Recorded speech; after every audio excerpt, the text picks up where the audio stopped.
Today's episode of Off the Timeline is titled, What If Oklahoma Hired Phillip Fulmer? What if I told you one coaching hire may have prevented two national champions? Not because the coach failed, not because the coach was bad, but because he was just good enough. In this alternate universe, Oklahoma never hires Bob Stoops. Tennessee never wins the 1998 national championship. And two of college football's largest brands spend the next 20 years wondering if they made the worst correct decision in school history.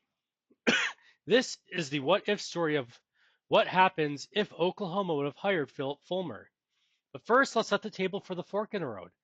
January 1998. Tennessee has just been dismantled by Nebraska in the Orange Bowl. Peyton Manning is gone. The Vols are still searching for that elusive national title. Meanwhile, Oklahoma is desperate. The Sooners have become something almost unimaginable. Irrelevant. Boosters are furious. Fans are restless. And administrators decide waiting another year isn't an option. Instead of riding out the John Blake experience, Oklahoma makes a move, a large one. They call Phillip Fulmer, not after a national championship, but before it, before Tennessee wins their title. And for the first time in his career, Fulmer listens. And now let's set the table for why he leaves.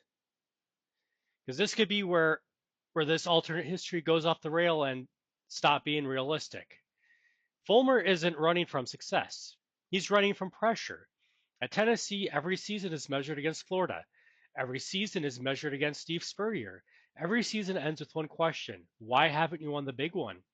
Oklahoma offers something different: money, control, and facilities, and the chance to resurrect a fallen giant. Instead of inheriting greatness, you can build it. For a coach, that's tempting. For a proud coach, that's irresistible. So Fulmer leaves Knoxville, and Tennessee enters the most important coaching search in program history. And that sets the table for Tennessee's big mistake. And this is where things get interesting. They don't panic. They don't make a splash hire. They don't chase celebrity. They promote David Cutcliffe. And honestly, everybody loves it. Players love it. Boosters love it. The media loves it. It feels obvious. Why wouldn't it? The roster is strong, the recruiting is elite, and T. Martin is ready. The machine should keep rolling, and for most of 1998, it does. And that sets the table for the title that never happens. The real 1998 Vols weren't invincible. People remember undefeated. They forget lucky as there are a couple games that were tighter than what history remembers. Under Fulmer, Tennessee survives every one of those moments. Under Cutcliffe, one or two of those don't bounce their way, and they end up finishing in the 10-2 and 11-1 range, which means no championship, no parade, and no banner. No place in history. Instead, the narrative changes overnight. David Cutcliffe becomes the guy who inherited a Ferrari but didn't get it past the finish line. Fair or unfair, that's college football. And that sets the table for Oklahoma's new era. Meanwhile, Oklahoma fans are ecstatic. Recruiting immediately improves. The offensive line gets tougher. The culture improves. Wins start piling up. The Sooners are relevant again. And here's the important part: Phillip Fulmer succeeds. He's not a disaster. He's not a bust. He's good, very good, which turns out to be the problem because Oklahoma never goes looking for anybody else. And that sets the table for the dynasty that never arrives. In our reality, Bob Stoops changes everything: the defense, the swagger, the recruiting, the expectations. Within 2 years in our universe, Oklahoma wins the national title, and within a decade, they were a powerhouse again. That never happens in this alternate universe. Fulmer wins 9 games, then 10, then 9 again, maybe an occasional 11-win season. Conference titles occasionally show up. The Sooners become respectable, stable, consistent, safe. The exact thing they thought they wanted, and the exact thing that prevents greatness. And that sets the table for the Texas problem, because something strange starts happening. Texas gets comfortable without Bob Stoops turning the Red River rivalry into a high level feud. The urgency disappears. The pressure drops, the rivalry cools down, and suddenly college football has one of its defining conflicts just a few degrees colder. Because great rivals don't just create winners, they create monsters. Without Stoops, Texas never had to up their game to the same extent. And that changes everything. And that sets the table for the lost quarterback factory. Then the ripple effects become impossible to ignore. No Stoops, no quarterback empire, no system that attracts transfer stars, no mythology surrounding Norman. Years later, a talented quarterback named Baker Mayfield starts looking for a home. And most likely it's not Oklahoma. Another elite transfer becomes available, and they don't go to Oklahoma either. The destination that launched careers no longer exists because the coach who built the runway was never hired. One decision, one phone call, and an entire quarterback pipeline is erased.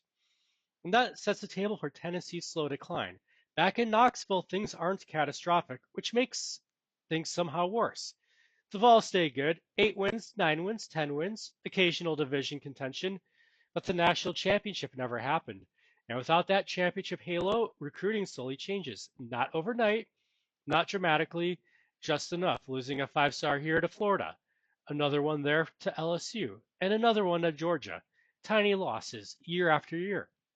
Eventually, Tennessee becomes something it never expected, a program talking about the good old days without ever having had the best one. And that sets the table for the curse of the safe choice. By the mid 2000s, both fan bases are asking uncomfortable questions. Tennessee asks, what if Fulmer had stayed? Oklahoma asks, what if we'd hired someone else? And that's the beauty of this alternate universe. Nobody made a bad decision. Nobody made an irrational decision. Nobody ignored the obvious answer. The obvious answer was the problem. Oklahoma hired the proven winner. Tennessee promoted the trusted successor. Both schools made the move every message board would have celebrated, and both schools paid for it dearly. And that sets the table for 20 years later. It's 2018. Oklahoma has spent 20 years being good, not legendary, good. Tennessee has spent 20 years searching for the breakthrough that never comes. Neither fan base is happy. Both are wondering about the same thing. One phone call, one contract, one coaching decision. What if we'd done literally anything else? The greatest what ifs aren't about failures, they're about success. Just enough success to keep you from finding greatness. In this universe, Phillip Fulmer wins games at Oklahoma. David Cutcliffe wins games at Tennessee. Nobody gets fired immediately, nobody crashes spectacularly, and that's exactly why the damage lasts so long. Because the worst alternate timelines aren't the ones where everything falls apart, they're the ones where everything almost works.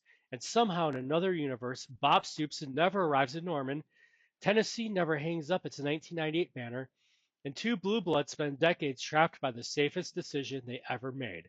And if you enjoyed this college football alternate history deep dive, hit like, comment, and subscribe, and I'll see you in the next timeline.